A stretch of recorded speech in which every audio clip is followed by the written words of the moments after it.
Yeah, it takes like 5 or 6 seconds or something before we're live. Because if you watch the beginning of these videos, sometimes it looks like it gets cut off.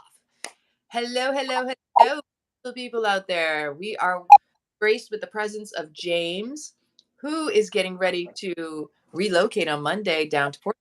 And so I said, we have to do at least more video because I don't know if we're going to have the ability and the time to do a chat anytime soon because of internet connections and Wi-Fi signals, as we know with Julia, with our videos. So today we're going to talk about numbers and how to work with them.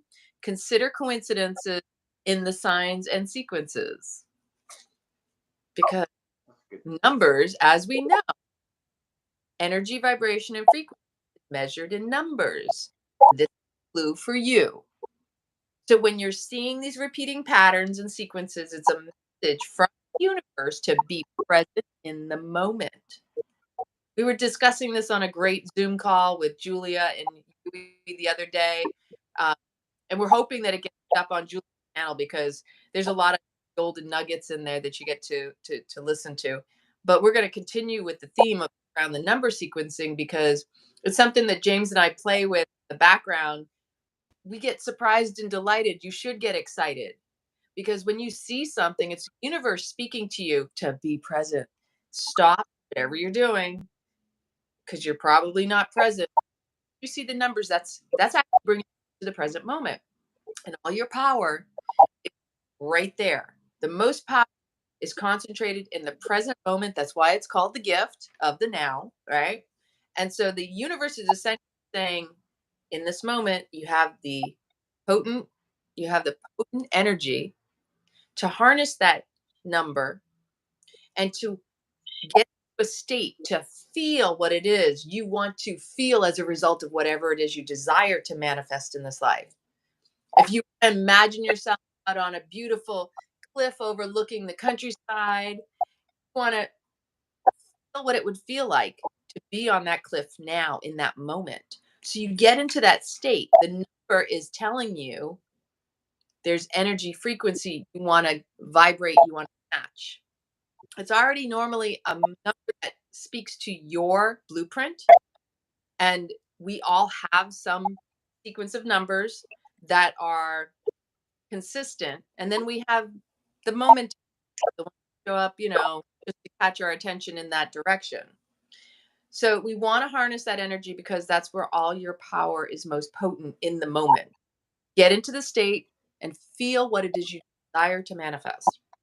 And then the magic unfold because that's how it's supposed to be. And that's the play.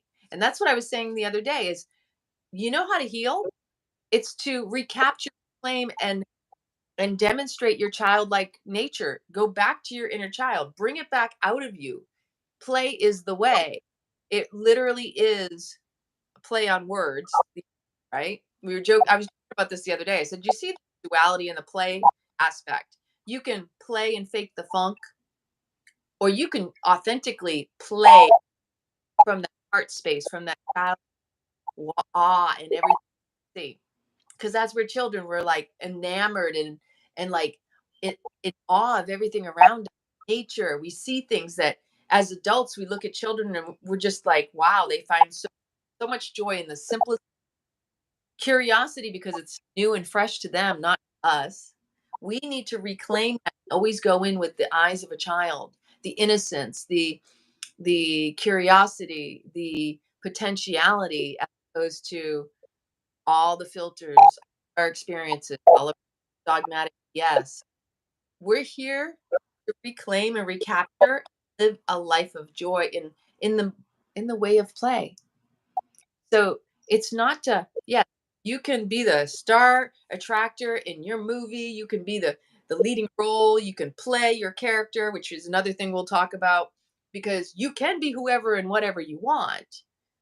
But does it feel authentic? Does it align to what it is you desire to experience versus faking the funk, as we say? We can all play a character. We can all create something. We're all actors. We're all creators. We are all artists in our own way. But the real key, the real, what I said the other day is, and I wrote this down because it's from it's from wildfires to wildflowers. Childlike play is what heals the child that is abandoned or rejected. Play is to make life fun. In the interplay of life is what we're here to engage in, not faking the funk, playing a character or role on the world stage. It's a play. See the polarity and duality of this game. We're all just children in adult bodies who forgot how to play. To find the awe, splendor, joy, and fun in this life, stop playing into the fear. There you go again, playing into the fear. They're preying on your playing. Just play to the tune of frequency. That will turn the keys to your authenticity. You're the key to unlocking the codes, the secrets of the universe. And that was all from what we were talking about yesterday in that video, which is really a great listen. I mean, I want to hear it again. I probably will, but that's why we're here. You want to unlock of the universe? Unlock your frequencies and your childlike play, because that's your authenticity. And it shouldn't come with, if it doesn't feel natural, then it's not aligned. Yes, a play, comedy, tragedy, both, divine comedy. It's whatever you perceive it because we're the ones putting labels on it. It's the label that takes away from the meaning of it. If you can just enjoy it and be in it instead of giving it a label or a title, but just really it's the embodiment. That's what this is. We're talking embodiment because numbers are frequency. They're the keys to the universe. It's the way that we are able to measure it in a tangible form because frequency is intangible, energy is matter, it manifests. That's why we say it's your mind over matter because your mind is what creates the matter. And if you don't mind matter, literally and figuratively. I mean, I love that because I don't know how many other people think like we do when we talk in language. But when I say if you don't mind, it doesn't matter, it means you're not giving your frequency, your attention, you're not literally manifesting that matter into an actual form, which is matter is a physical form. That is your manifestation power. It is the mind that creates. You pay with the frequency of your thoughts into whatever that draws to you. We magnetize. So I got this book out because we're talking about numbers. 144. Far, right? Well, laugh or I had to smile earlier because I happened to see where it says live and it had to be 1 minute 44 seconds of it, and I've seen 6 minutes 56 as well, and it's like, well, I'd actually be more unsettled, I think, if I saw 0676 or something because I it gone to beyond six on the minute hand, as it were. Yeah, it's just it's inexplicable. There's no rationality. It's like, what are the chances it can be a phone number on a bit on an advert or something, a registration plate on a vehicle, and something you just sort of look and there's specific numbers, and it's like, oh, not again. But I treat them as sort of like Facebook thumbs up, likes in a way. It's like keep with 144. Interpret that as, yeah, that's it. Yeah, I interpret it as, well done, keep going, and it's like, thanks for the sign, and then it's rather than sort of going, oh, what does that mean? What does that mean? I've got to go on Google and look at every website and cram my head with all these meanings, which vary a little bit. So I just take just from the first two lines on a Google search, I just take a cross section, and whichever feels right that that number means, that's what it means. So, but somebody else, they might take one of the other interpretations. So I feel the astrology comes into this a lot as well. There's probably a correlation as to why one number one person sees, another person sees a different number, and again, some people will have a negative reaction. It's like, oh, I keep seeing 111, and it's like, what does that mean? Oh, no, what am I doing wrong? I keep seeing these numbers. That's the sort of fear end of the scale, but it's another one. I just look at the broader picture of it, because that can become a rabbit hole in itself if you start going really deep into all these numbers. And it's like, well, where do they? Well, they end with zero, I suppose, but where do they actually end with these number sequences? So, Well, with the astrology aspect, as we were talking about that yesterday, the astrology does play into it, because as I like to interpret astrology, and we talked about it the other day, as a weather forecast, as opposed to those planets aren't influencing us. They're a reflection of our energy. So if you think that, when you were born, you came in with an influential energy, created the frequency. It's synchronistic. I mean, there's interplay. Like I said, we talk about, we're working together with it all, with another, with the universe. It's none of it separate. So when we come in, we're at that frequency, which influences the weather patterns of the stars of the astrology. And so, like Valley, you were talking about your birthday, 7-Eleven. It's and you see 7-Eleven, right? So that's part of the code. That is part of your blueprint. Um, we were talking today. I was born on August 1st, 1974 at 10:38 in the morning. My numbers are 1 or 10. I'll see 10:38 on a Thursday. So Thursday's my power day. And I often see 10:38. I often see 38s and ones or repeating ones. And I'm also the 38th card in the deck, which is the Queen of Diamonds. And it's like when you start to see it, you start to, wow, okay, wait a minute. So I brought out the book because I'm going to read the numbers I see all the time, but I'm also going to share because James sees 144 a lot, 441, as we were talking about. So what I was going to do is break it down. I'll do James first. You want me to do you first, or you want me to do first?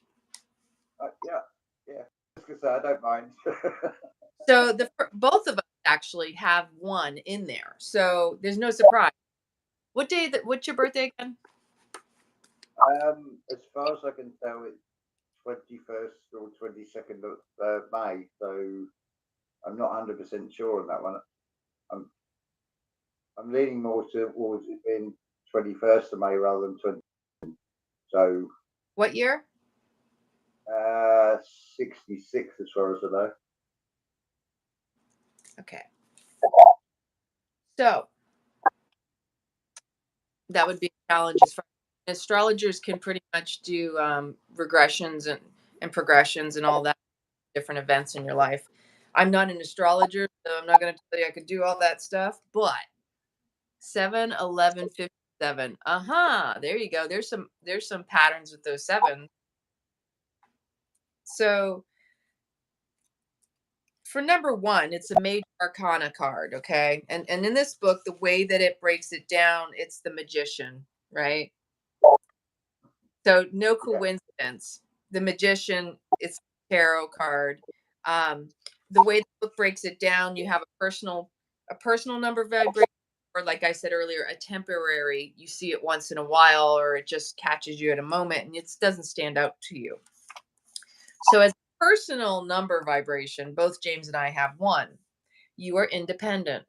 You dislike restraint of any kind and need to feel free from all encumbrances, so that your strong individuality may be expressed. So you have to be able to express yourself individually. I mean, I know both of us have that kind of personality. And we're not trying to excuse ourselves as something we're not, very genuinely, authentically who we are. You're here to build your own unique personality, which you can do only by exercising your will. As a result, you become a dominant force in any group to which you belong. Recognizing that you're a natural leader, other people will look to you for guidance and strength.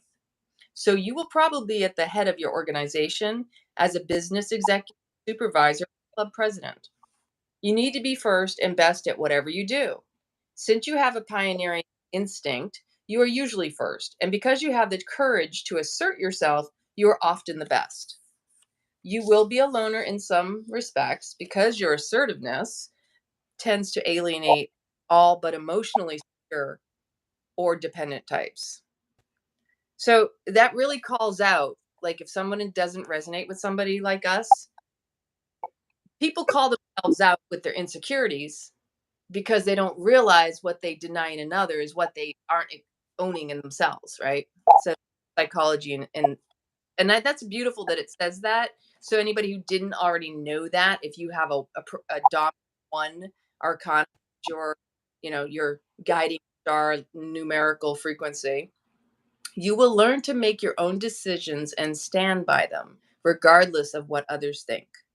Your leadership qualities set you apart, make you acutely aware of the weight of those splendid chains. This is the responsibility born in charge. Will meet many new and different kinds of people in your lifetime because you are always seeking new experiences and initiating new schemes. Now, I want to just stress the word scheme does not mean deceptive. It's the words have been changed over the years. The connotation and how people tone and use they change by the way Well, they. blueprint is a schematic. So schematic is obviously the same root as scheme, but like I say, it's got this now scheming. It's given a Mm, very negative, but connotation. it doesn't. Yeah, it's just how somebody hears it. Hmm. That that's Schematic actually a big. diagram. Sorry, yeah. I was going to say it's a beautiful example of the outplay of things. It's like, oh, that word, you hear it only in that way, but hold on a minute, the legal system has more than one way of hearing these words, but they tell everybody else that there's only one way of hearing them, but clearly there's not. So, Well, the schematic diagram. There's order to them. So again, duality in the words.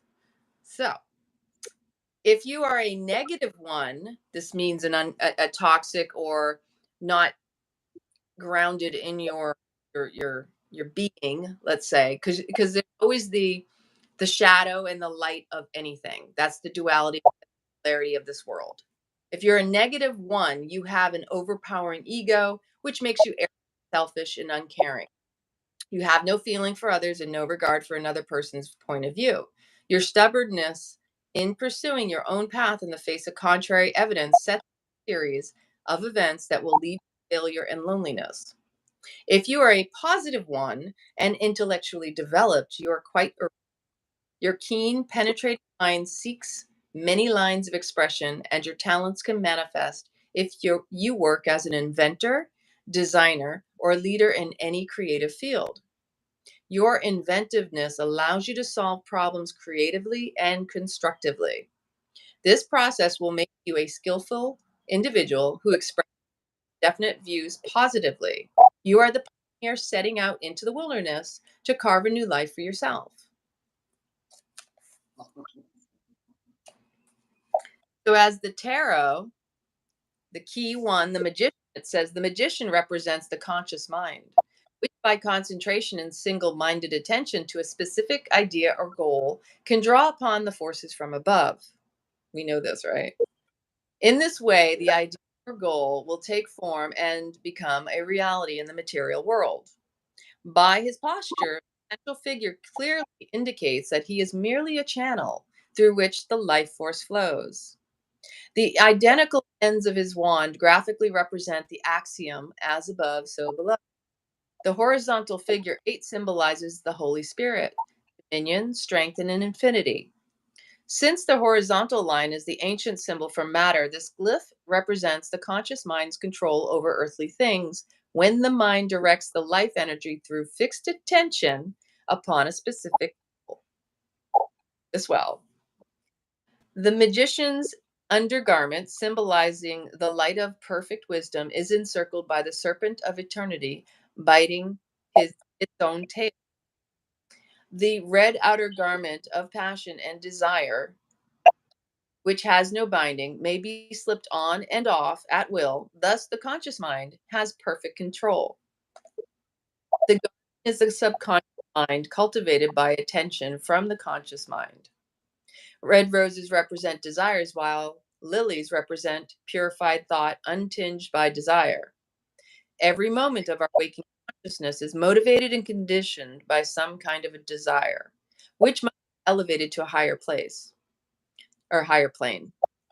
The magician at his disposal, all the elements and human counterparts, the cup, indicating water, and the imagination, the sword, indicating air and the intellect, the pentacle, earth and body, and the wand, fire, will.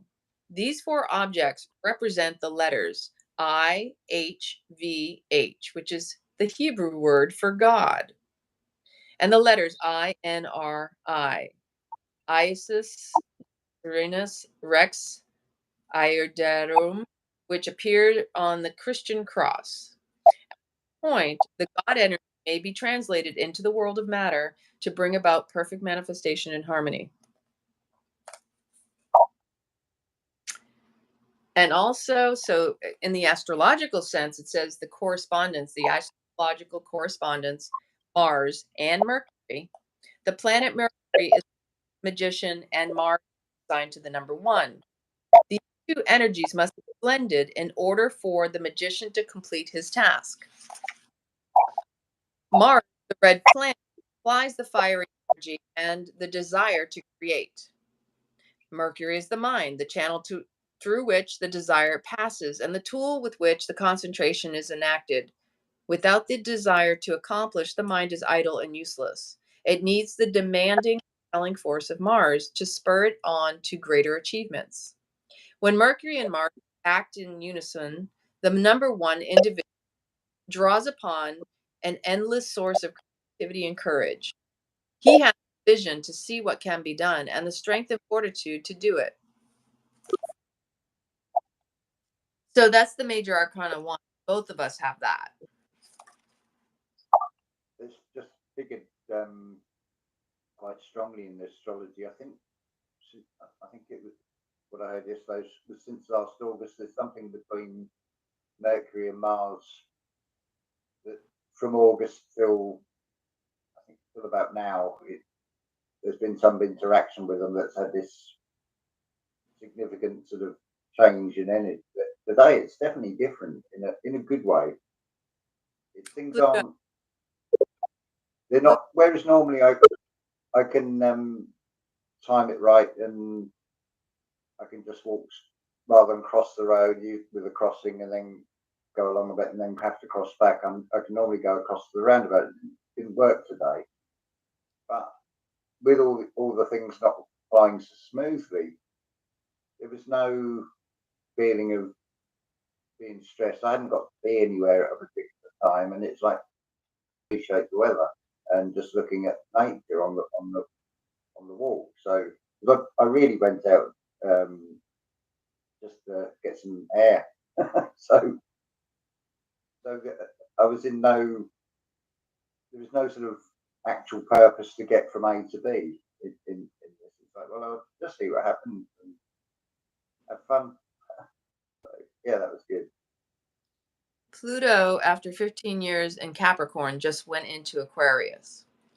And Capricorn, of course, very structured. And that's kind of ironic for me because I've been rebirthing since I lost my job in 15 years ago. So I'm just like, oh, that's the corresponding transits that we were all processing. Again, like I try to remind people, it's the weather forecast. You take it's what you're aware of gives you the empowerment to know, okay, this is coming, this is what I'm dancing with for. I can adjust my say however I need to, and flow.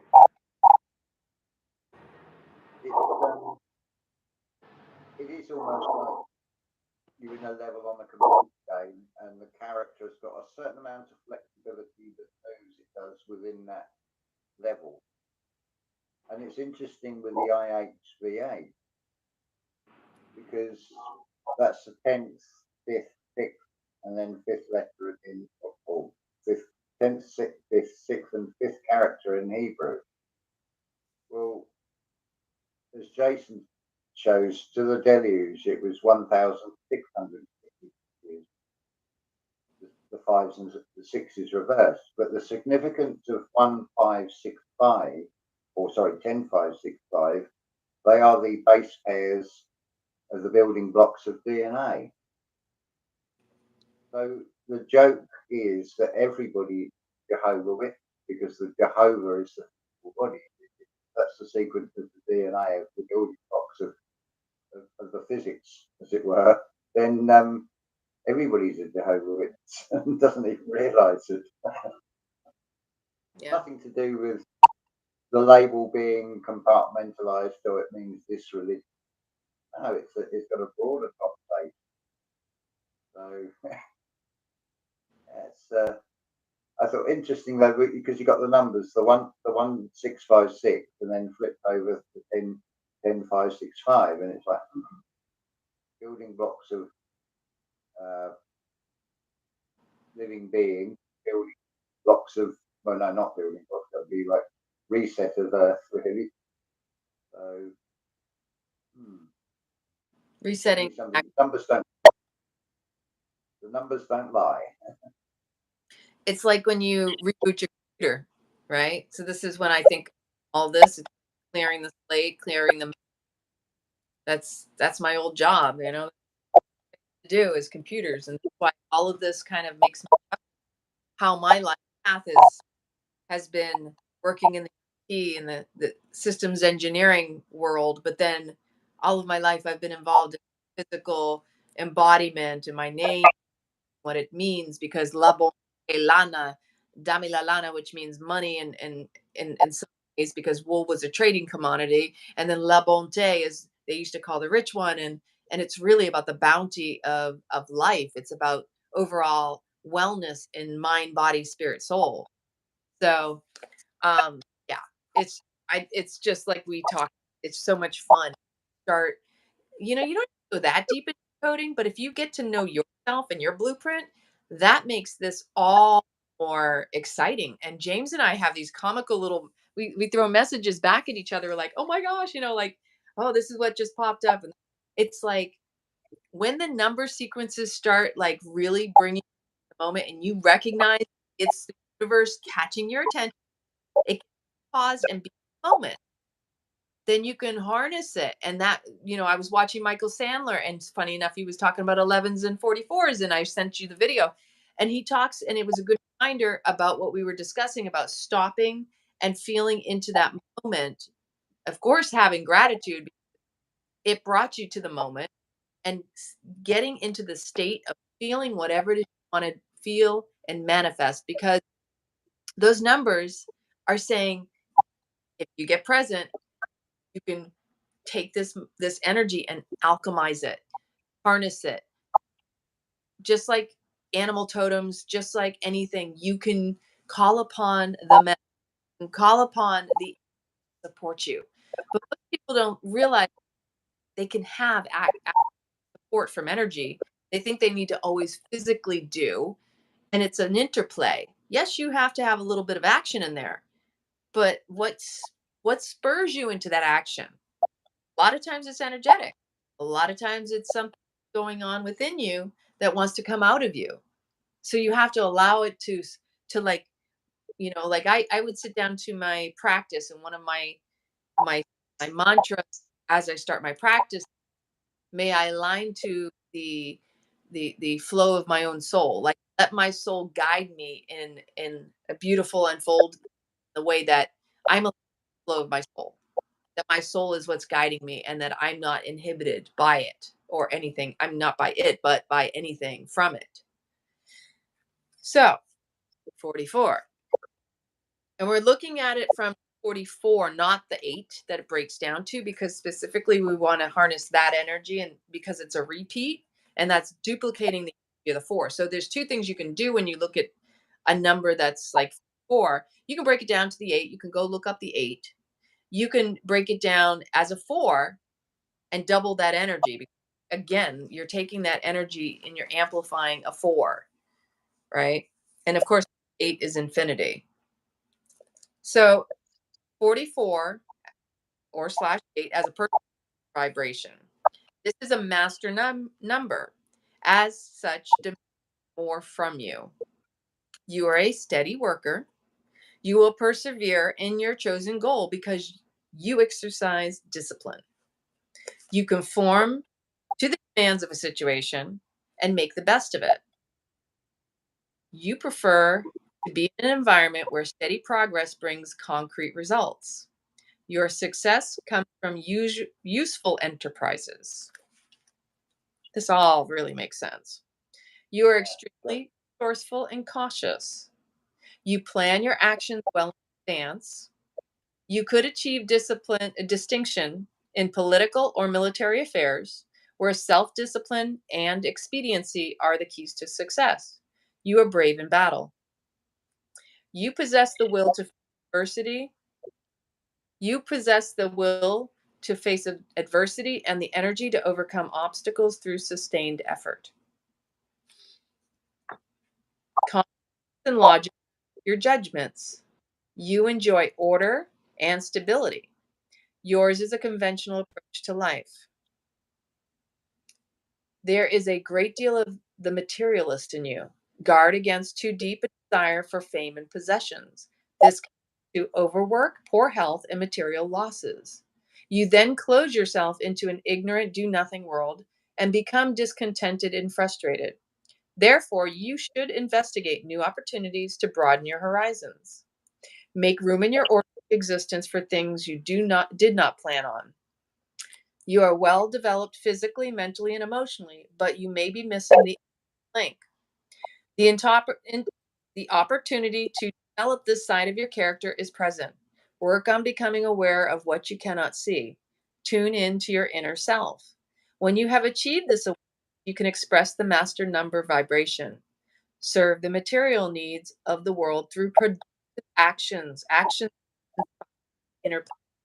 You can supply the comfort and common sense advice that help keep this world together. Makes sense to me, and I'm sure with your wisdom that you have learned a lot in your life. Yeah. Catalogue of experiences to draw on. So yeah, it's quite scarily accurate because as you're reading it, there's like images and things of scenes from way back when, and it's like, oh yeah, because it's most of the personal experience has been several stages of like going into the turtle shell and just shutting yourself off, which is part of the process. It's almost like you're playing a game, but you never got to have a look at the instructions or really in some ways the object of the game. That's sort of been part of the sort of quest to find, well, what is the purpose of life really? And it seems to be to come into this, forget who you are, and then feel helpless and useless and insignificant. But I think, look, we were talking about this yesterday. You've got this sort of two narratives of, well, we're insignificant, we're worth nothing.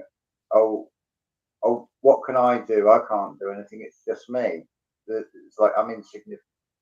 But then, so why all this cameras everywhere? Why all this tracking, spying?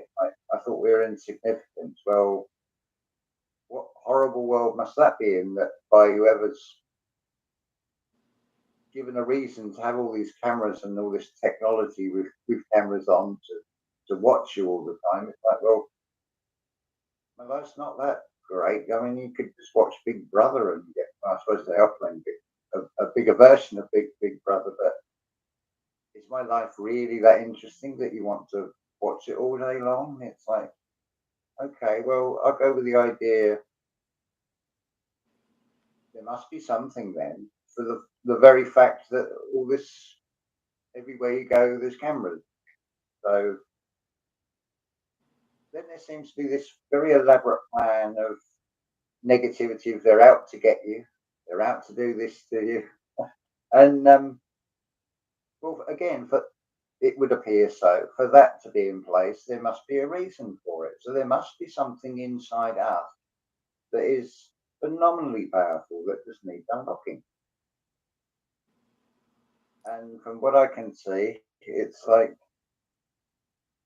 we have an edge. We have imagination and creativity. They have series of blueprints that they have to keep playing out, seeing it as an us and them sort of thing, because that's sort of going into the duality trap again. But they could be part of the operator and part of this game. Let's go with the idea we're in a computer game. Not everybody's happy with that idea, and it does take time to adjust.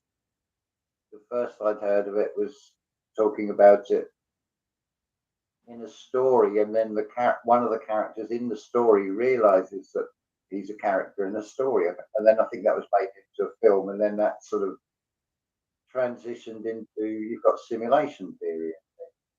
But I'll go with the idea that okay, it could very well be, and the numbers and this number sequences seem to suggest that is the case.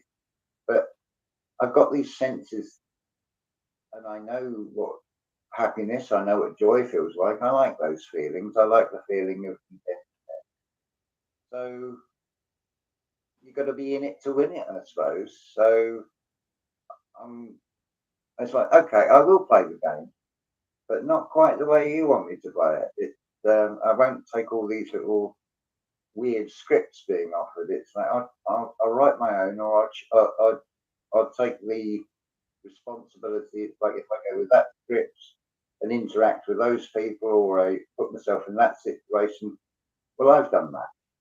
So I live with the consequences of if I've taken that script. But I can write my own and create my own characters, or refine the character, I think is a better word, because you come in with like a subset of things, which then you get the formative years because we're in material form. So we're also being formatted, I suppose you could say, like a computer. uh, Something's come into the program, so it has to be formatted. So we've been formatted by formative years. Oh, formative years. There's a perfect example of here the word. Then you it's like, will you fill in this form? Well, I filled in this form. How many more forms do you want me to fill in? The alliteration. Yeah. Say to me, how do you live? And I sort of go, breathe. How do you live? That's not the answer they want. They want a judgment reaction answer. It's like, what? How do you live? This is a roundabout way of saying, what job do you do? What income bracket you're in? And now I can assess whether I can look up to you because you earn more, or look down on you because you earn less. So I won't answer it that way. I'll give my literal answer to the question. How do you feel? Well, a series of nerve endings all over the body. So how do you feel? There's no nanotech in the no side effects, nothing to see. There'll be someone out there one day will probably take that as a fact and say, see, there is AI.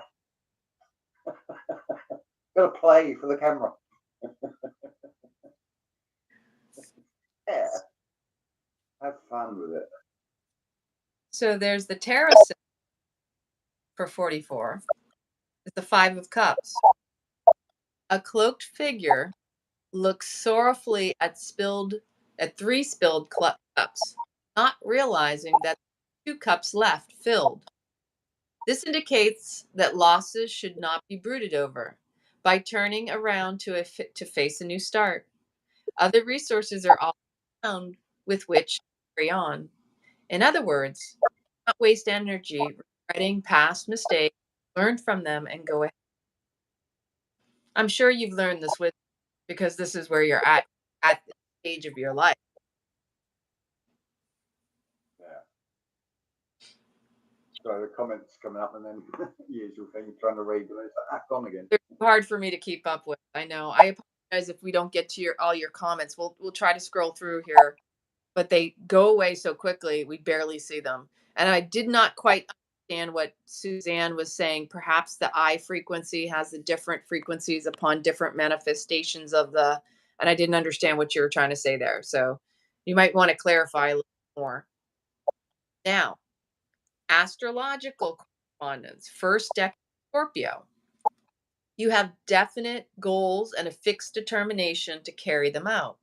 You feel a sense of inner power, which may be expressed as pride or self will. You are strongly attached to the occult. You seem to have boundless energy. You quickly bounce back from any defeat with renewed vigor and quietly go about your business. You know the power of silence. Many strongly motivated performers or missionaries are born in this decan of Scorpio. The desire to change things for the better seems inherent. You are a tireless worker when motivated by your ideal. Yeah, that makes a lot of sense. Certainly with employment, if my heart's not in it, then it's not going to happen. I've got to believe in it and make myself a part of it. I also work over 100 hours a week. It's like, how did I ever manage that? But you just get into a rut and very robotized because it doesn't allow time for anything. But it's a great way of not facing anything. Throw yourself into work. Well, I'm earning money, so that will solve all my problems. Quite the opposite. It brings more problems. So that's a big reminders. Well, and that was part of our conversation yesterday when I brought up that most people are so caught up in survival that they have to make do for living on a planet. It's ludicrous and complete absurdity. How many people stop long enough from a busy life? Oh, I'm busy. Oh, I've got stuff to do. I got to work. I got to do this. Constant hamster wheel. Why are we having to live on a planet? It makes no sense. That's a man made construct in itself. So you have to realize, with the real eyes, recognize all the lies that made you believe that you had to continue with this script, because we're here to rewrite the script. And Sorry.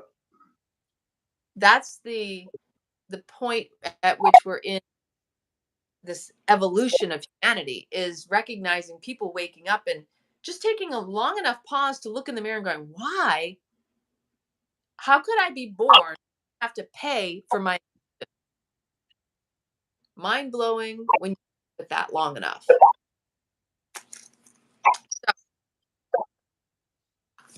There's nothing actually wrong. There's nothing wrong with money either, really, if you think about it. The only problem with everything, even religion, is when it becomes an organized structure with a hierarchy, i.e., it becomes a, like a tiered pyramid system. But this whole world is Egypt. Just look around at all the corporations, they're all pyramid structures.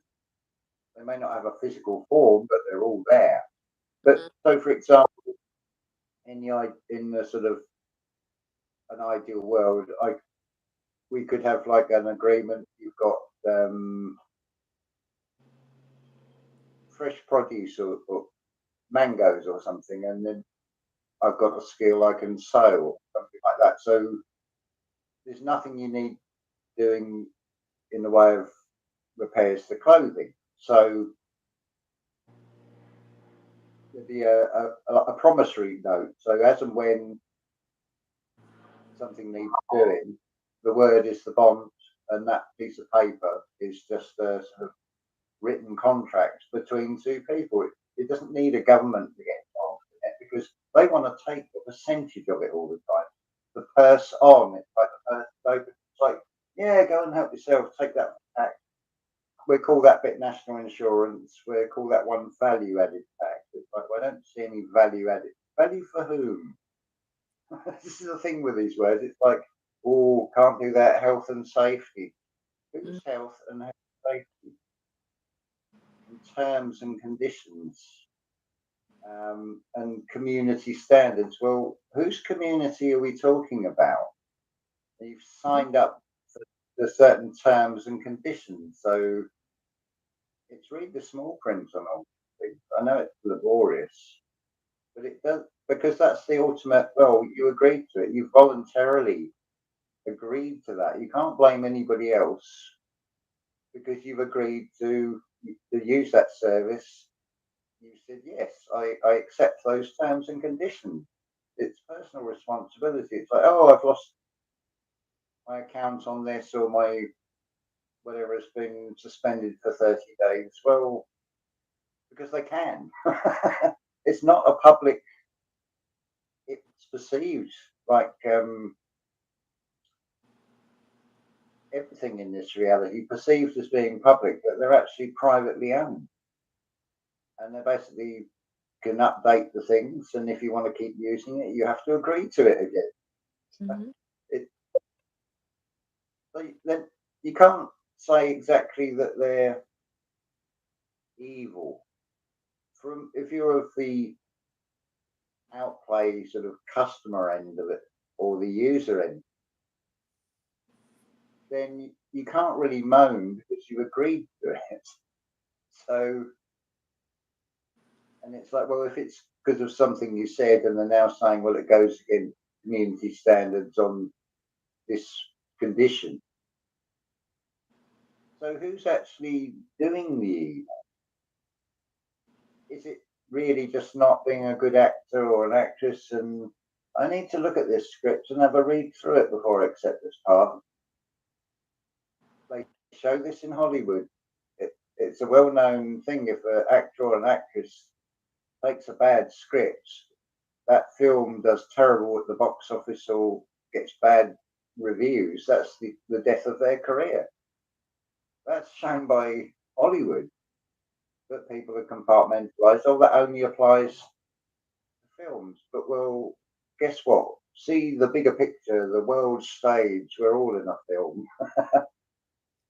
Whether it's a series of zeros and ones and a binary code, or whatever it is, we're in it. Real quick, Valley, I'm seeing duplicates of your comments. And what we're describing here is that it's interplay. Everything in this world is a action reaction. It's a, it's interplay. Duality. Life is polarity and duality. You need a negative and a positive to come together to be, magnetized to each other. And interestingly enough, we know energy attracts, right? Energy, vibrations, like attracts like. When we're on the same frequency, we draw that into us. The script that we're discussing, this game, is a script that we are also just as responsible for having allowed.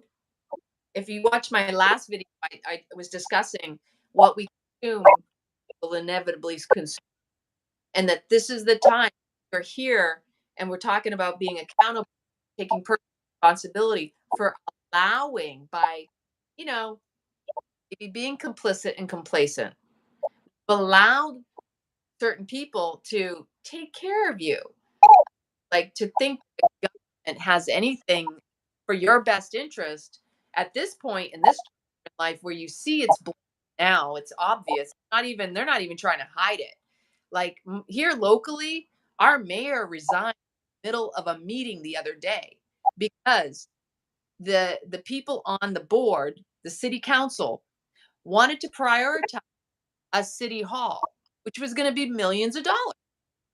No money budgeted. They don't have the money. Where's it coming from? He sat there saying, why is this a priority?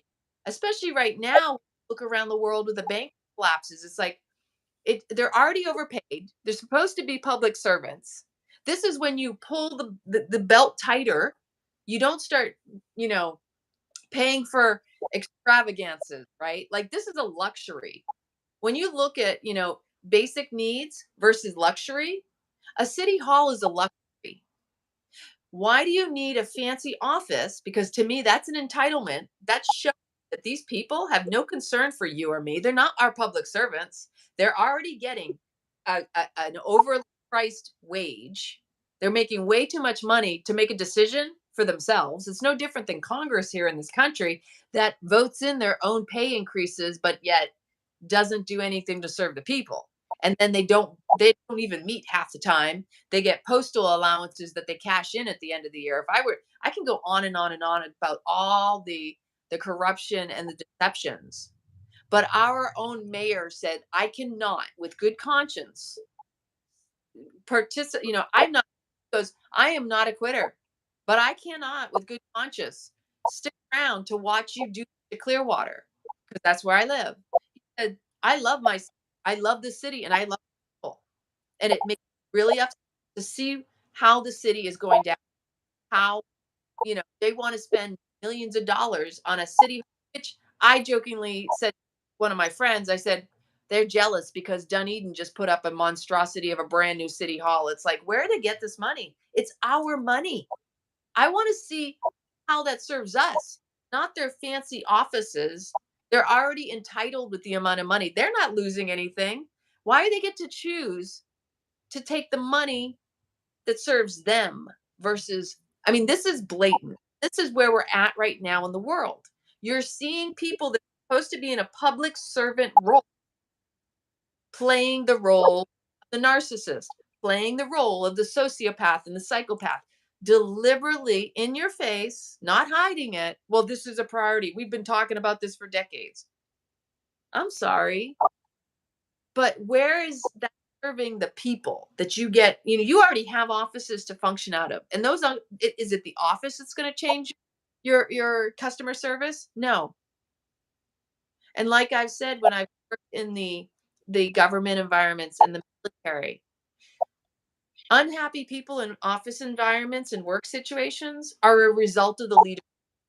If the leadership is toxic, it trickles down. It doesn't go from the bottom up. If you walk in an office and the people are happy, they're bubbly, they're vibrant, they greet you, there's a smile, even if they might have a bad day. That's a direct correlation to the style of management in that organization. If you walk in and people are miserable, I mean, I call up to my city half the time to call about stuff, and on the phone, the toxicity that through the phone is just unbelievable. Like trying to get an answer on something. Well, you're the only one complaining. Oh, well, I don't know. And like the tone and everything, I'm like, I don't even like calling my city for anything because of that. So having witnessed, I had to watch the video last. I didn't watch the whole video. I watched the video up to what he said just to get a feel of what had happened because I did not know the situation. But this is the house of cards.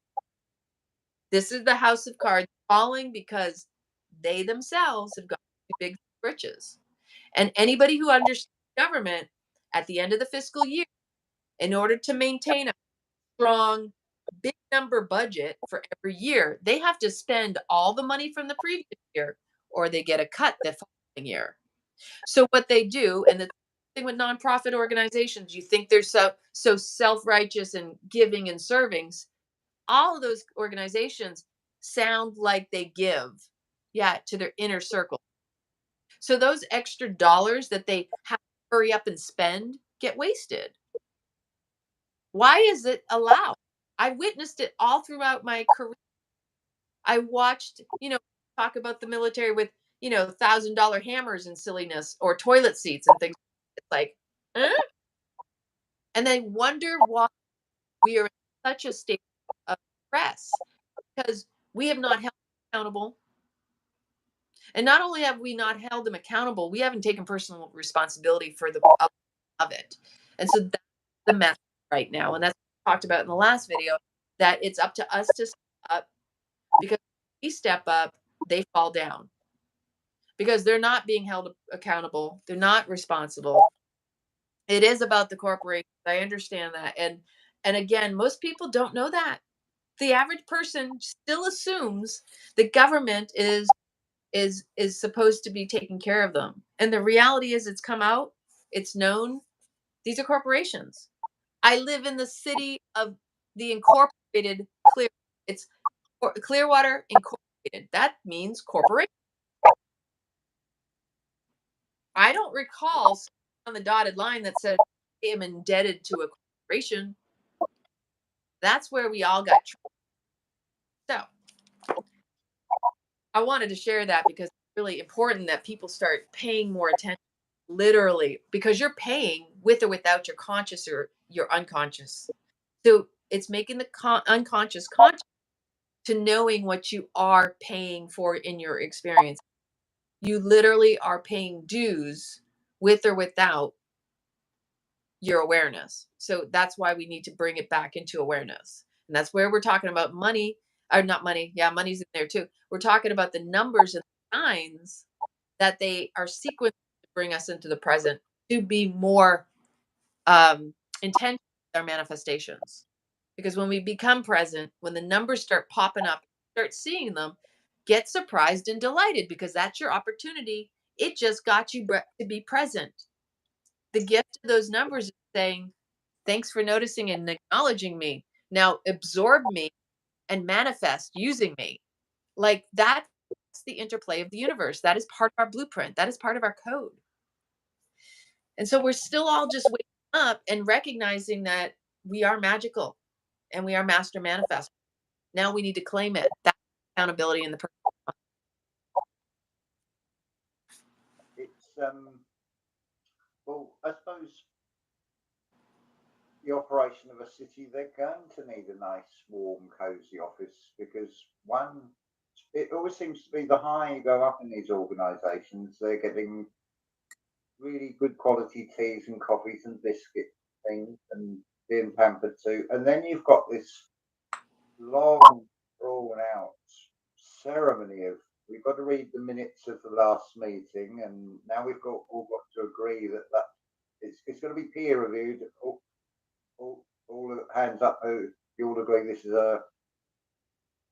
what was said in the last meeting, and this is like an hour later, and they've not even done anything.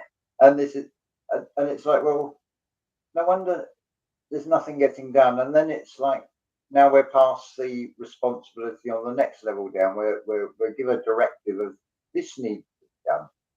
But isn't it strange when some genius in whatever local government decides to order in X amount of whatever the product is, and then you find it's defective, but there's no accountability of misuse of the fund, and it's same with the state of the road. Like if the vehicle has got to be fit for the road, then surely the road has got to fit for the vehicle. But if you end up getting wheels going out of balance, who's paying for that and paying for the privilege of driving on these roads as well? And this is all outplaying, of course, which is what they want. You're looking at just the outplay. Oh, let's get you, let thine eye be singular, but not let thine eye be singular onto potholes or council refuse problems or or whether that tree should be cut down for the next bit of infrastructure to go in its place. It's all let's keep you busy with that and that. Let what get passionate about a sports team, but now we'll show you missing children and oh that just happens every day. That's nothing to see here. But that's where people should be saying in righteous outrage. Hang on, there's children gone missing. Not sort of my team won or that doesn't equate to me. It's like why have you got all this passion for football, but you've got a story here of children, and I say a story because a lot of it I wonder about anything. All it seems to be we're being presented with. All I'm doing the hand sign. All we're being presented with is showing us how not to do things. That's the reflection. It's like if you want to know how not to do it, look at the external world.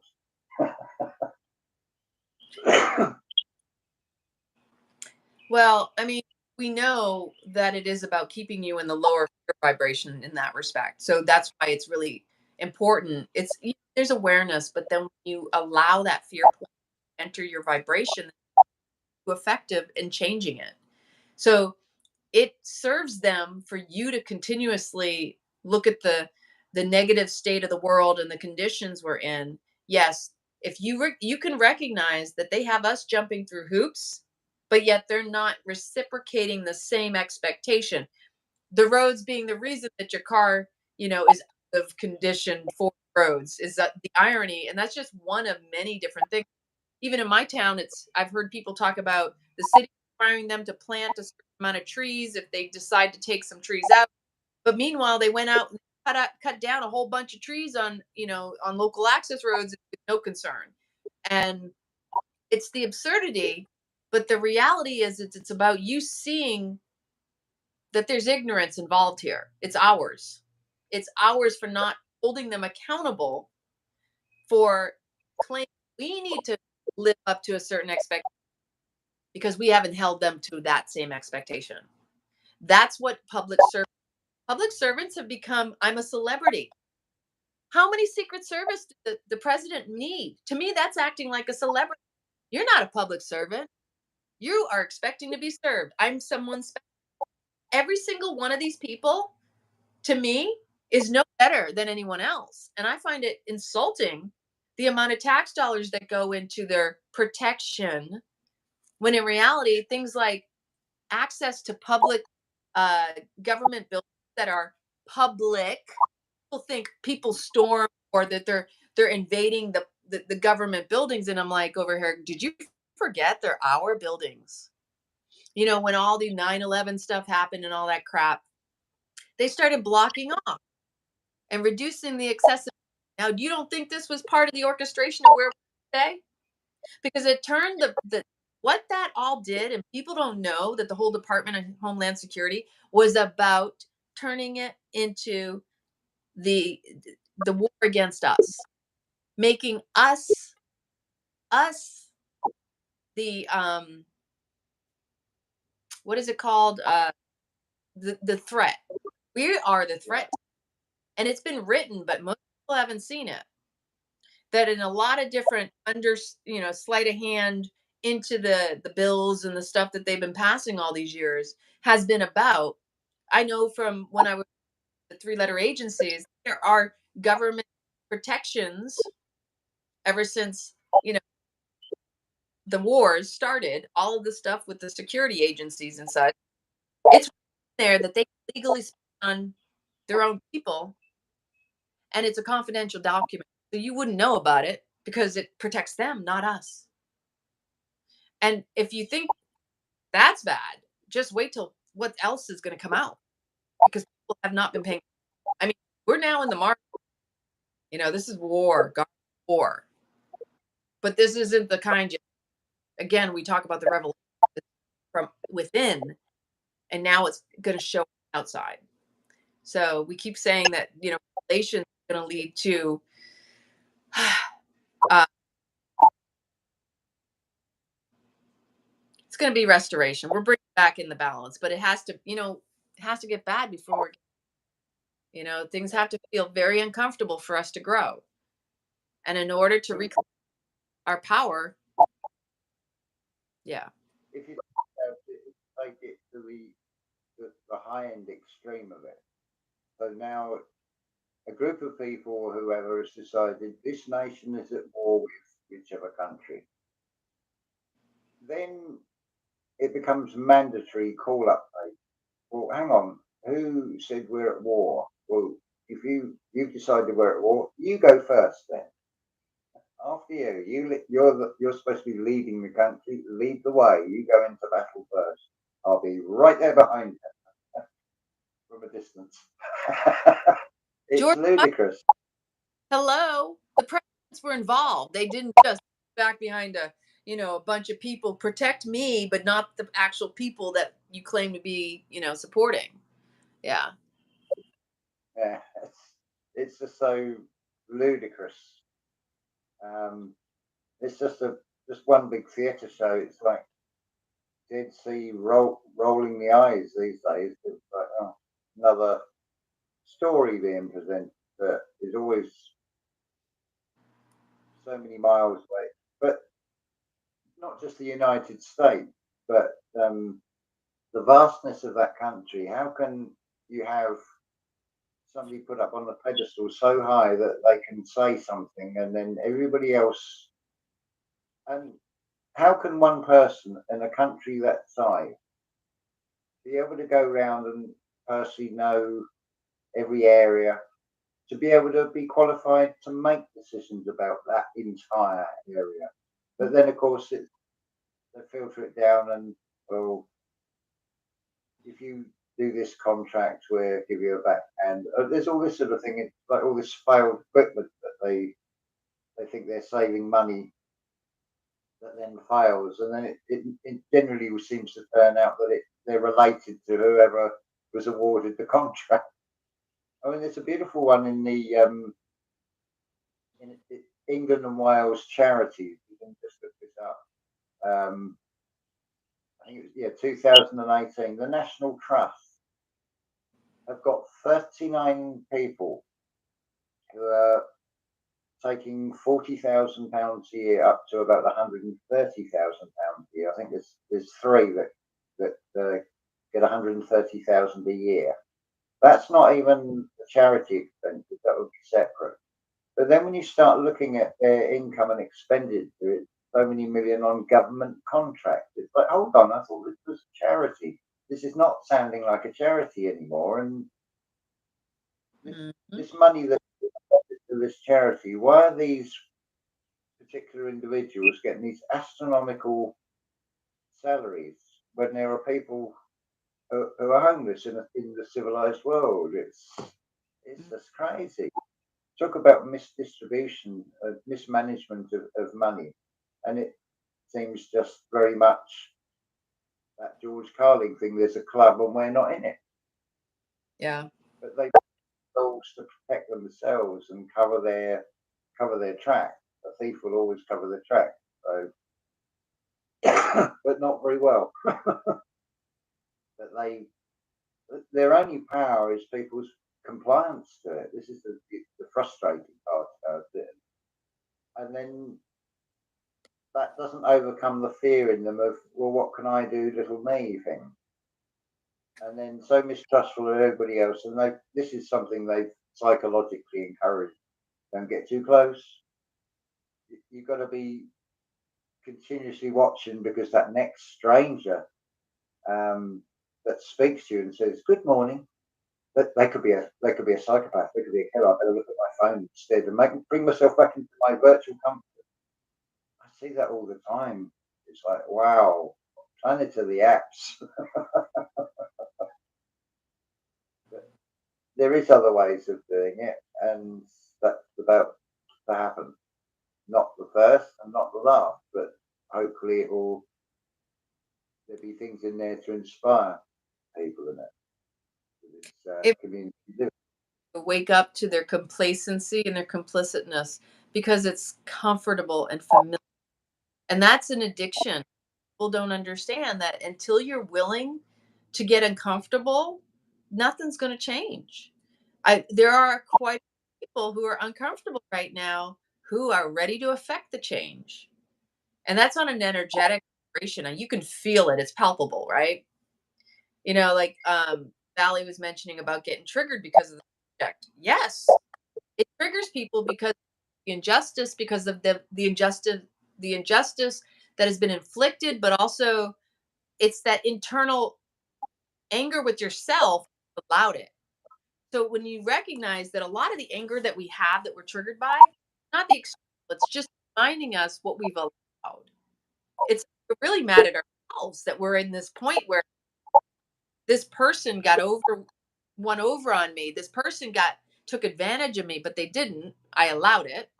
And they want you to feel a certain way.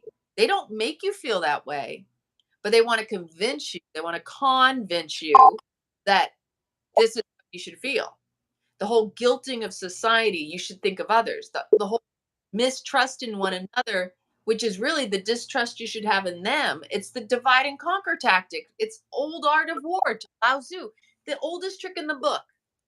They created a scenario 3 years ago so that you would keep your distance. You would break your heart coherence. You'd feel completely disconnected from not just yourself, but one another, because that's how we humans connect is first through our coherence. That is that energy that allows us to kind of tap into, resonate with you? Do I align with you energetically? They did a good job, and it basically fed off the people who are in their trauma states, their stress responses. What's silly to me is that my grandparents and our ancestors have always talked about distrust in the government, distrust in the doctors, and yet how many people just fell upon the sword like, okay, it just went from extreme one way to extreme the other way on the pendulum. So anyway, I'm gonna move on. I'm gonna change it back to numbers again. Sorry, yes, That- we've gone way off. My huh? fault. My fault. We've gone way off. Oh no, we're good. It was all I started about what was going on in my local community as far as that goes.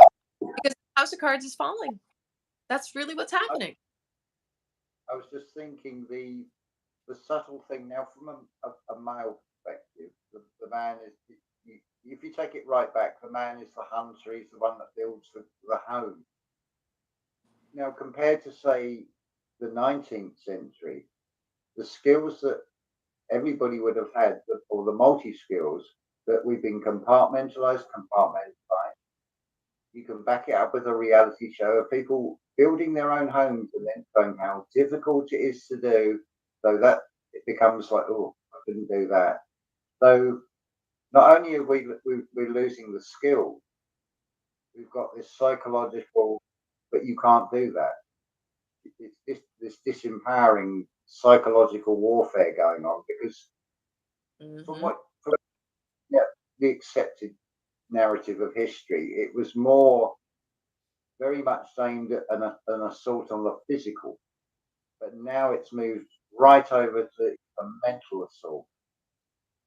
It's all aimed at the mind. It's almost as if, well, if we're mind, body, and soul, we can't get to the soul. We've had to go trying to get through the body. Now we'll go for the mind. This is like the third version of the play, or second version of the play. The assault on the mind. Well, it started with the Hegelian dialect. All of it has always been problem solution, crisis problem solution type deal. So they create the problem because they've already orchestrated in their little plan and a solution, and then Yeah. the resolution that you just comply because they assume and you assume that they're going to protect you, but you never see the sleight of hand that they're the ones that cause the problem because you're not in tune. You're tuned out, again, frequency. When you're not tuned in, they tune you out. Like you are just playing energies. You really need to tap into the frequency. So Effectively, what you're stuck with is a situation where enormous amounts of money are being paid for one celebrity that represents one country, going and have dinner with, and a chat. There's some artificial celebrity in another country, and we'll call it a World Congress for Peace or something, and give it a fancy title. But then when you think of the logistics of that, the security alone, the red carpet, the band playing, and then the ceremonial nonsense. That all costs for two or three people to go and have a meal at everybody else's expense. Yeah, right. That's really what it comes down to. all right, you know what I'm going to say? Just going to call it out right here. History never changed. It names. The one thing I've learned in the government, quality assurance, we change the name, but we never change anything. We give the appearance of change by renaming. And so when you look at the history that we've been told, at which some of us, yeah, jumper, some of us have read and learned, the Masons, the Jesuits, what the Knights Templar, and all the Freemasons, all these different organizations. Now look at the world. Freemasons are in our government. Do you think the UN is any different? They're colonizing. The wars are even myself having been in the military and serving. You think that's any different than the what is it called when they go and they're basically cleansing the lands? It's all the same. They put new names on it. They just changed the verbiage, people. They're just infiltrated in these specialized. They're going to help and save you. They're not there for us. They were always just carrying forward what has been in the past. And this is what we talked about last time when we said the script has never changed for them. They don't have anything original, nothing new under the sun. They're just repeating, and they take what is really our creative imagination and they bastardize it. Like when we're over here saying, we're waking up, they're over there using words like woke. Like they flip it in such, and you notice power versus force. They're the form of force, which means they fail every time, and we're seeing it. So everything that has happened in the past is just repeating itself with a different name. Tell me anything different. Nah, sorry. Some of us have been here a few times. Now we're going, okay, I see patterns. You just heard what our number one is. We see patterns. We see beyond what other people can see. We see what's really going on below the surface because guess what? It's been there before. It's never gone away. Rome never fell. Egypt became like that kind of whole scenario. Yeah, all of that stuff. Genocide, another form of genocide, right? Call yourself a health organization, but you're really there trying to kill off people. Like anything they say they're doing, look at the opposite. Because that's exactly what this is. So I'm gonna probably wait. that's probably the honest sets of initials to describe the whole structure is UNO and who. So it's you know who. Well, you know who is behind everything, one form or another. Just a different, just a different Viennese mask goes on for the ball, and then we'll take. Today we'll be a politician representing this thing. Now we'll be something else, and we'll play out the same thing, but we'll just give you a slightly different stage setting.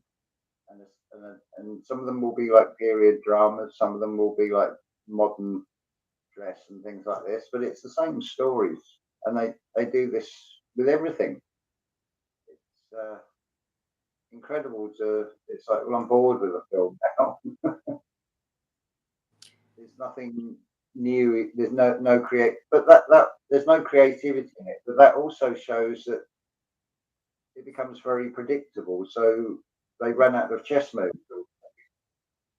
So it's just a very slow, drawn out thing, but it it's reflected in the way they take down buildings. So everything is reflected to humanity. So it used to be a wrecking ball on the end of a crane. Now it's all put behind hoarding because you don't want you to look at the foundations. That's a whole subject itself, but it's a very controlled dismantling, and the rest of it carries on, and it's a peaceful, quite a peaceful transition, and I like that because yeah, a lot of people have said, "Oh, I want this to end," or "I don't like this." But by doing that, what are they manifesting? Let's give them an apocalypse script because they will create that from their thoughts. It's humanity that is powering everything. The world does go round. Most of it as thoughts, as fears going round and round everybody's heads. It's like, oh, what if I don't do this by this time? And I've got to go and do that by that time. And I've got to be in constant panic and fear and chasing time. And the ultimate slave is to be something like a very well paid university professor because you'll have gone through the education system, you'd have become a student, you run up massive debts. Now you've got this status of professor, your circle will you're moving circles where the meals are now more expensive. So you become an indentured. It's indentured servitude. It's slavery, but the chains are invisible, and it's playing on the ego of whoever has gone down it. They're the perfect slaves at that level because they will also defend the very system that has put them on this pedestal, not realizing that they're working it themselves, doing themselves damage. But their ego will never admit that. It's because they've built careers on it. They've got letters after their name. You can't take those away. The lawyers, the lawyers, all of the supposed professions that were respected are the ones that are the problem, like creating that cycle. Now, Valley was mentioning basically what you're talking about, Valley, and we're not going to all that stuff. That's admiralty law, and there's a part of me that says don't be too distracted by that too, because say that's not another path for you to just continue to fight the system. I'm not saying to be for or against or to get out of the system and naturalize yourself. I had a girl Jim the other say to me, have you been nationalized yet? I'm like, I like it, but I'm not sure because I don't know how beneficial. And she goes, yo, you won't know until you do it. And I'm always like, wow, okay. I'm not saying for or against, but there's just so much out there that is meant to keep you on the spinning wheel. And who's to say that's going to benefit or not benefit you? The house of cards is falling. Either way, everything gets dismantled. You know? So I'm going to move on to the numbers though, because I do have a little bit of a short of time here, and my dad's going to come over, and I got to go pick up some windows that I manifested the other day. But we're talking number patterns for a reason, because I want you to feel inspired by those sequences to make you want to know more, to recognize where your birthday is, the week it is, what time of day, if you know your time of day. All this stuff is relevant because it reinforces your power to manifest. So again, 38 is my second number. I got one. I could do 10 too. I don't know that it had 10 in there. Let me see something real quick. I guess there is a 10 in there as a personal number. Yeah. It says here's 10. If you'll recognize that if you embrace the philosophy of reincarnation, you'll recognize that you are an old soul who has lived many lives of both high and low degree, and who has learned how transitory the things of the earth are. You have a talent for influencing and bringing people together, and you are a powerful person who has a special spiritual mission in the world. Your word is power and your presence peace. Therefore, your mission could be to establish peace and fellowship among the races and peoples of the world. Your clear thinking and comprehension help you to grasp and to use any situation to advantage. Leadership positions are open to you because of your obvious control and mastery. Your productive talents constantly revivify those around you.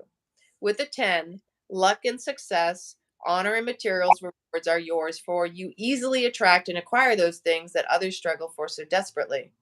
Complete attainment and realization are possible because you are in touch with your superconscious, although you may describe deep inner feeling. You understand other people's feelings and needs, and you have faith and confidence in yourself. These treasures are brought over from many past lives, or if you prefer, they're the capitalization of your past experiences in this lifetime. Your wise use of previous experience means that your influence will be wide and pronounced. You take one step at a time, your mind on the goals you have set. The gradual turning of the wheel assures your progress, so your plans are likely to succeed. That's pretty cool. That's the Wheel of Fortune and Jupiter and Mars. Well, that makes sense because I was born on Jupiter day. Thursday's Jupiter. But I'm going to talk about 38 more because 38 is a powerful master number, both spiritually and materially. As this vibration carries the gift of vision, you have achieved a perfect blend of the conscious and subconscious, which grants you a rapport with spiritual things. You are poetic and imaginative and can see things that are hidden from most other people. Through dreams and As you see the goals you desire, you can act upon them and bring them into reality. You have an intense, powerful spirituality with the visionary qualities of an avatar. The security and material advantages of the world are yours. Love, success, and a happy marriage blend to create the harmony you so desire, allotting you the leisure time in which to further pursue and develop your dream psychic faculties. You are a good parent dedicated to your home and family. You receive much joy from them, and you take pride in their accomplishments and energetically back them in their endeavors. And this is all makes sense for me. Through your thoughtful interest, you become an influence in the lives of others. People are affected not so much by what you say as by the you said. Your is a pattern to emulate. Abuse of these beautiful energies, though, through extravagant use of your material wealth causes problems.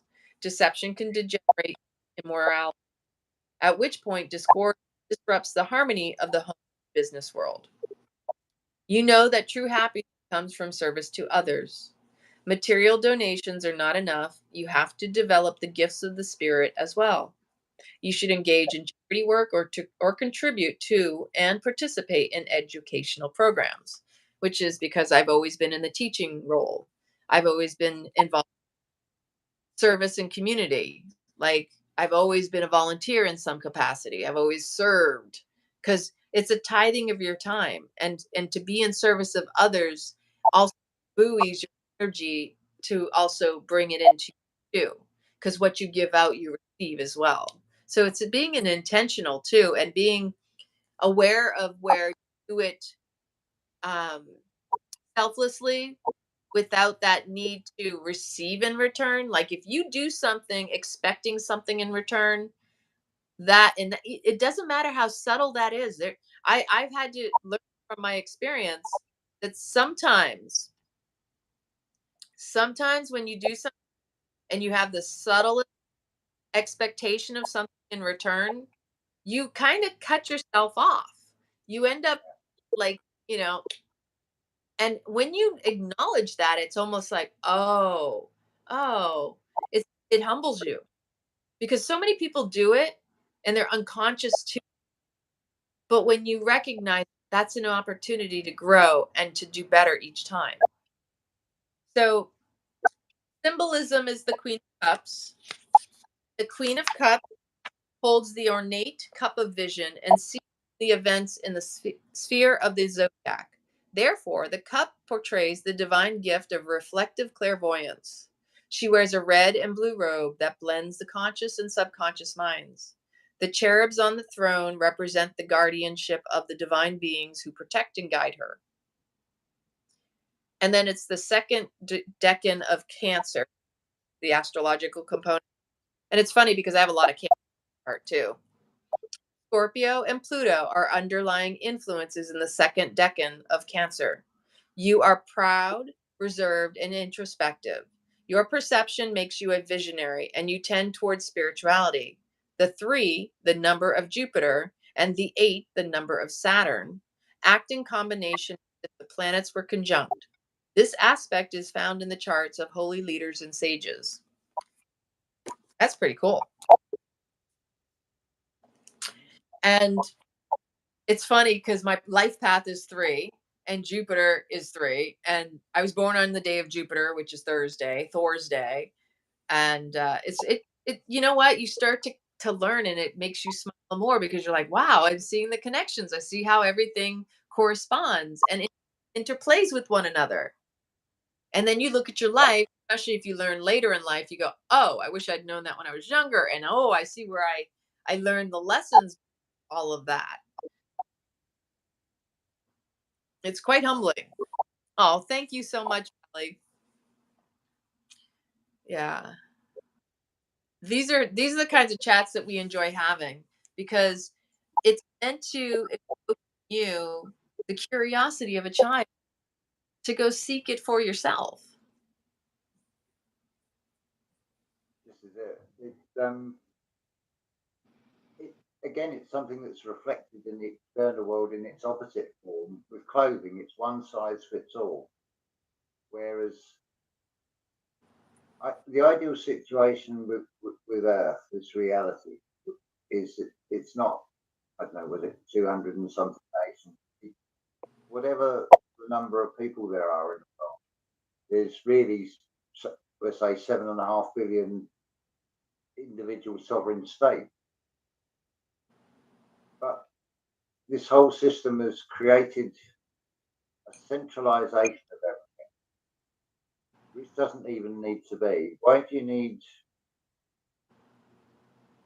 everything to come from halfway around the world with food produce, especially when, like in the UK, apples come from New Zealand. See, it's like, well, we can grow apples in the UK. What what's wrong with let's have more local things, because otherwise these things are being grown for profit and long shelf life. They're not being grown for good. They've been forced, force and power again. So yeah, I noticed earlier it was 7 seconds. I didn't get the rest of the time, but then it was 7 watching and 7 like. It's like 777. It's incredible. And I like to remind people, you want food in its natural state. You don't want the force of it sucked out of it and already is like all the food that sits in warehouses. Where's the life force? It's denatured. It no longer holds the energy that you're trying to consume from it. Or like pasteurized food. That's another name for radiation and chemo. They chemo your food so they can chemo you later. Yeah. It's some craziness, getting that whole idea that you have to consume something that's essentially dead. You consume will ultimately consume you. If you're consuming death, you are going to die that type of death. This is the thing that it's guiding humanity as long as you can see what they're really showing. And one of the big things, or the big themes, is all these events and things are planned out over a very long time span. So I take from that, then we also have to look in very long time span. And doing family history research, although you never really know these ancestors except by a name and date, whatever they did, good or bad, 10 generations ago, they're not even going to be thinking that 10 generations' time someone's going to find my records in a book. But what they did and every generation since has a direct link and an impact from their action.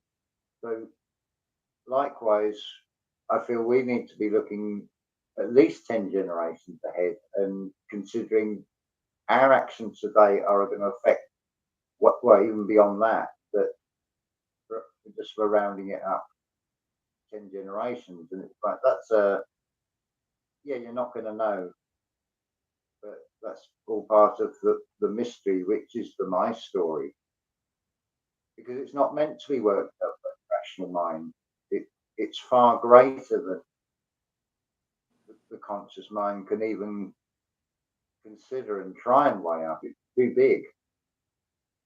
But I tend to just look at that in wonder and not try and pull it apart. And I want to know every little cog and how it all fits together. It's like, if I'm doing that, I'm not appreciating it in action, which is in the moment.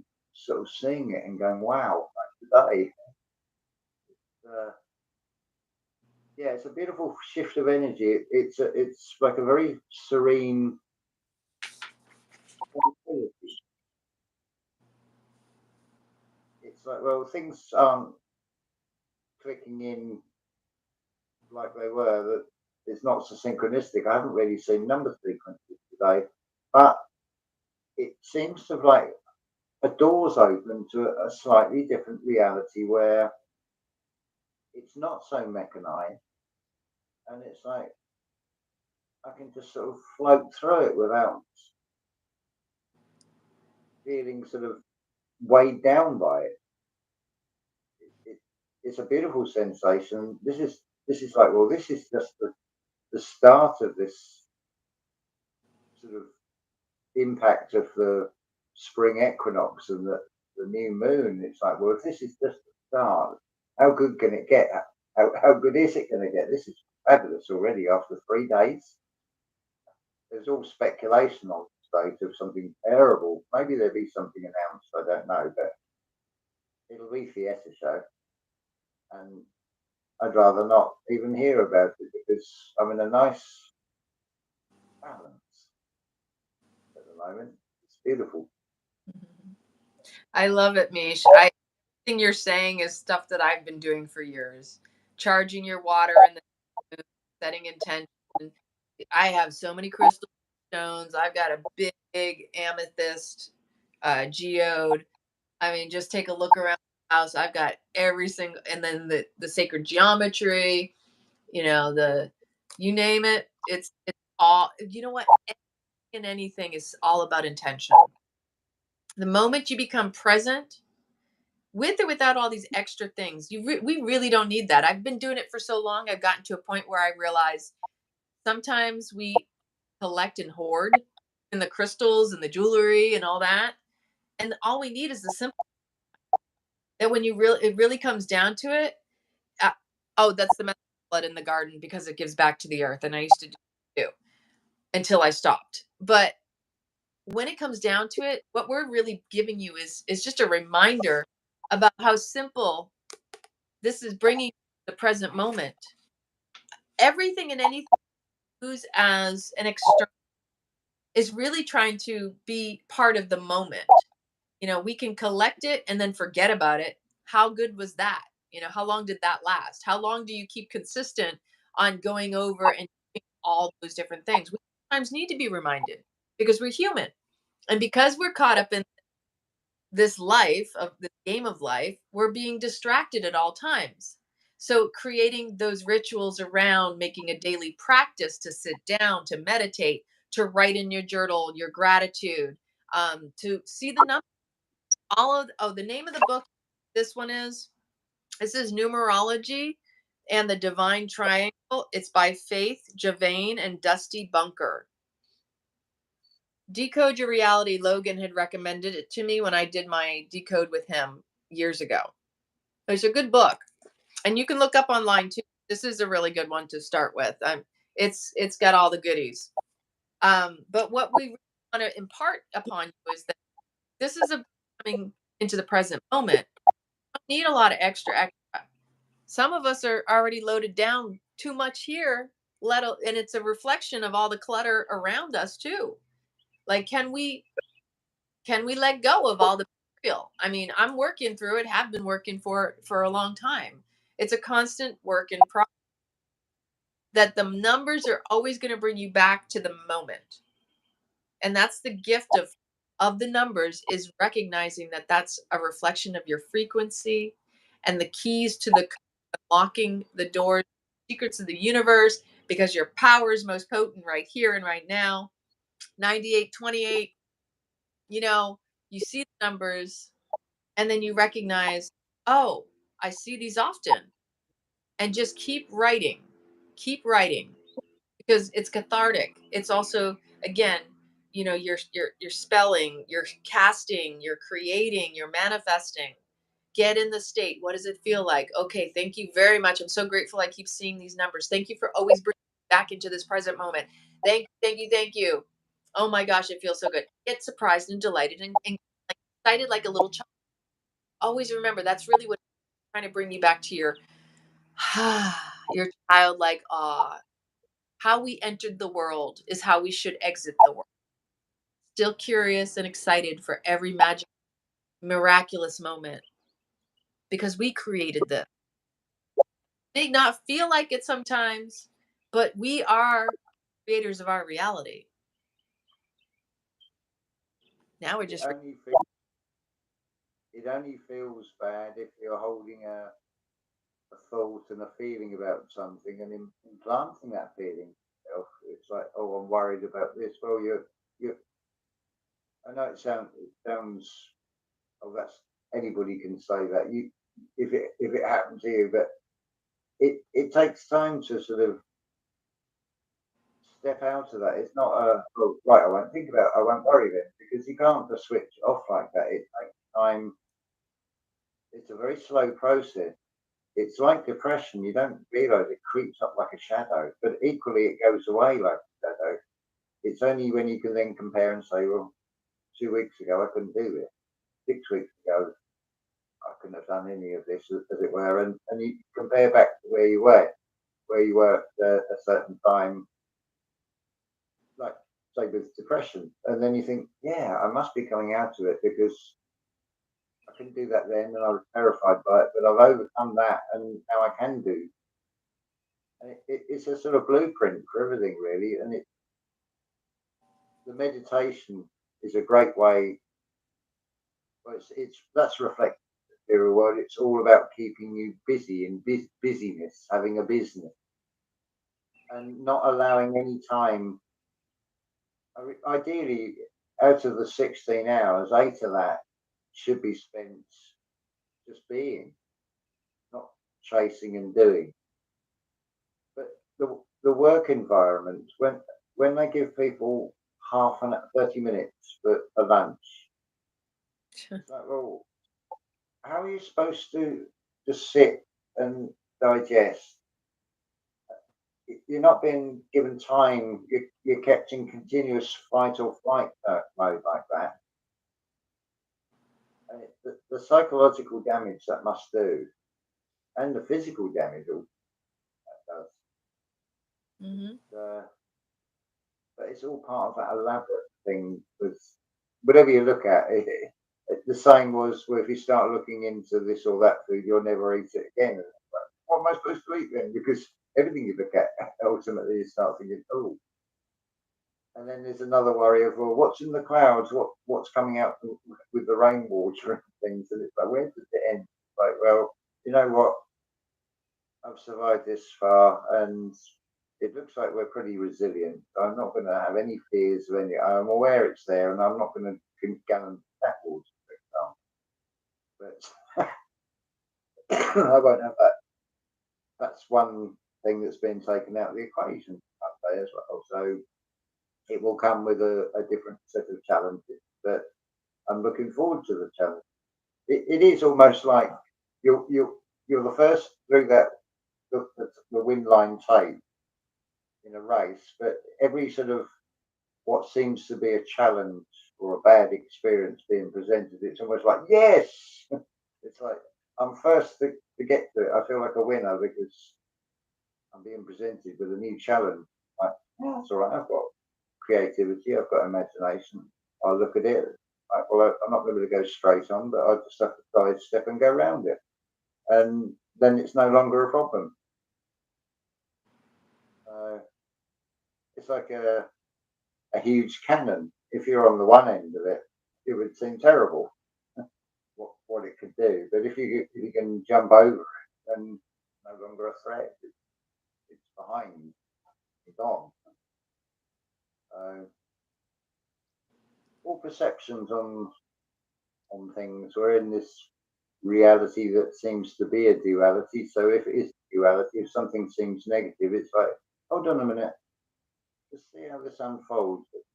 If I'm being given the negative presentation, therefore there must be a positive one still to come. So I just won't feed the energy to that, and then that will allow it to transition to something better.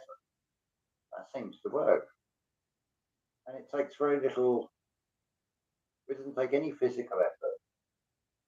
It can take an enormous amount of mental effort, but with practice, it becomes second nature, and it takes no effort at all. It's a passing thought.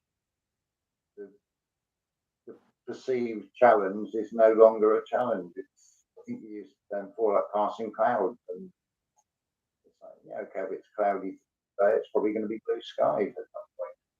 So yeah, it's opened up to be a wonderful reality. It's different. very different. That's for sure. And yet it doesn't look any different. That's the thing. Nothing's actually changed except how I feel about it, how I see it. And that's been confirmed with what's been reflected back in my sort of, when we say the world, what is the world? The world is as far as your senses can go. It's a sort of a conception of something way over there. But unless I start moving in that direction, then it doesn't actually exist as such. It's just reminders in the background on the television or something. It's a photograph in a magazine or some social media, but that's only two-dimensional representations of something. I'm not saying it isn't true if it's like a picture of the Swiss Alps or something, but it doesn't figure in my immediate life. So does it really exist at the same time?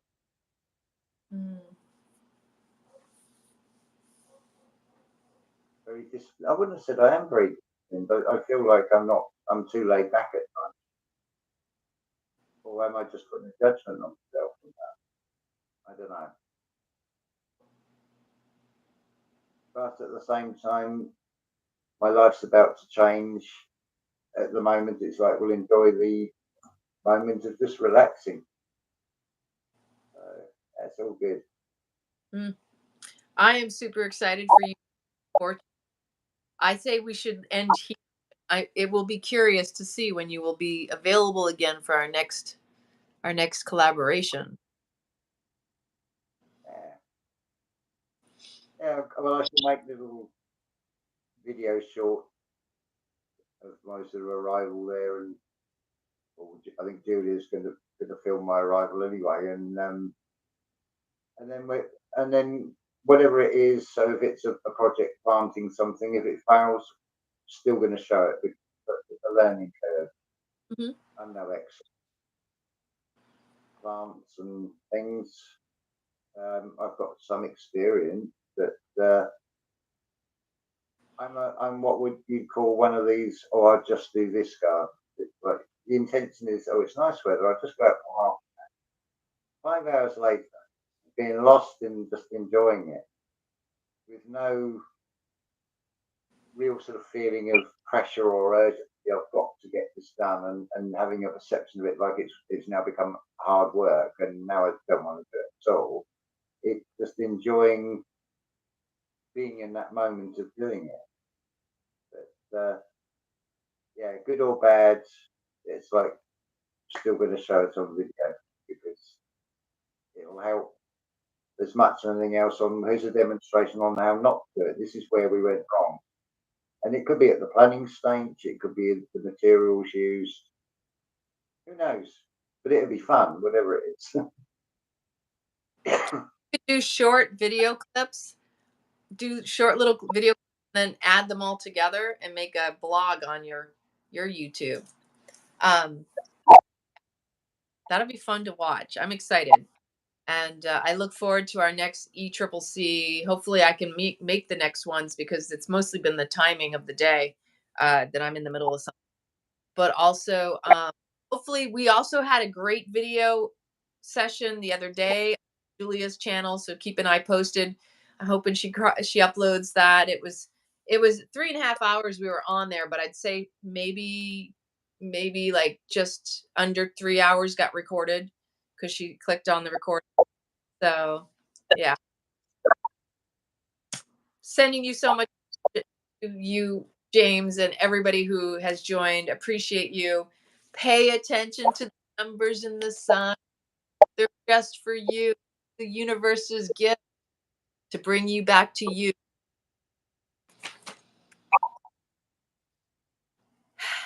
He leaves on Monday. Love to chat with you, Lana. Thank you for inviting me on again. It's been absolutely fabulous. Excellent day. I hope everybody else is having the same feeling.